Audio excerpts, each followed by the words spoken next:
Hi friends, ఈరోజు ఇంకో మంచి టాపిక్తో మీ ముందుకు వచ్చేసాను. ఈరోజు తెలుసు కదా ఏంరో, చాలా ముఖ్యమైన రోజు మనకందరికి కూడా. ఈరోజు ఉపాధ్యాయ దినోత్సవం. సెప్టెంబర్ 5ని మనం అందరం కూడా ఉపాధ్యాయ దినోత్సవంగా జరుపుకుంటాం. ఎందుకు జరుపుకుంటాం తెలుసా?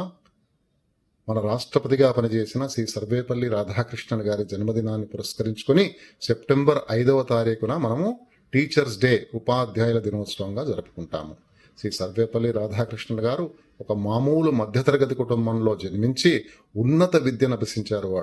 వారు ప్రొఫెసర్గా కూడా ఎన్నో విద్యాలయాల్లో పనిచేసి, లండన్ ఆక్స్ఫోర్డ్ విశ్వవిద్యాలయంలో కూడా ప్రొఫెసర్గా పనిచేసి, వారు సోవియట్ యూనియన్లో మన భారతదేశ రాయబారిగా పనిచేశారు. తర్వాత 1962 నుంచి 67 వరకు మన భారత రాష్ట్రపతిగా పనిచేశారు.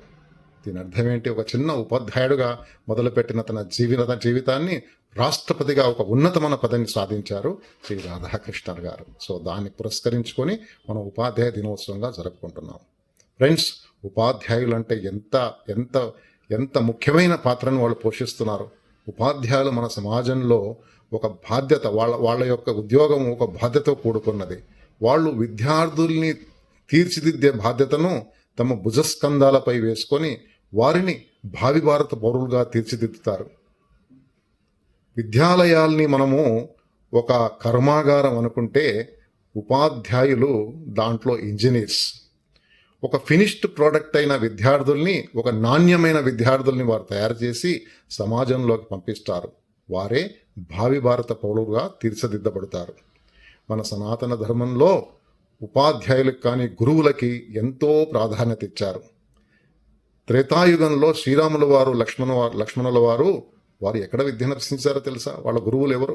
విశ్వామిత్రుడు, వశిష్ఠ మహామునులు వారి గురువులు.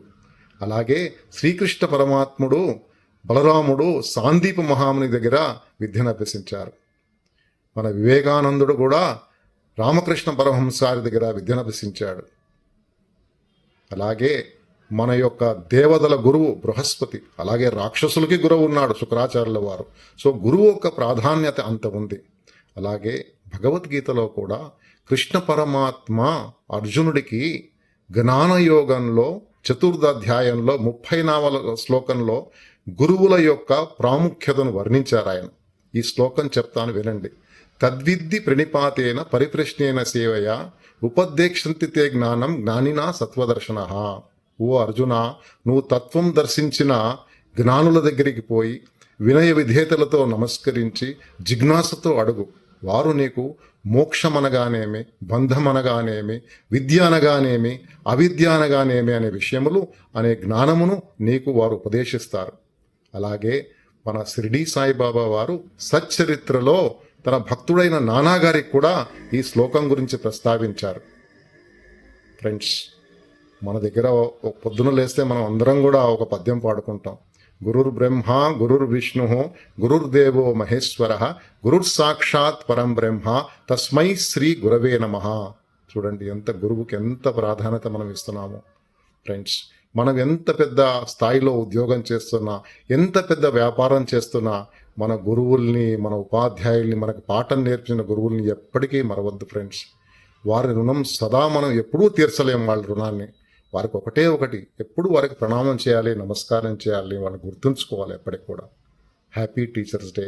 ఇంకో వీడియోతో మళ్ళీ కలుద్దాం. Thank you very much.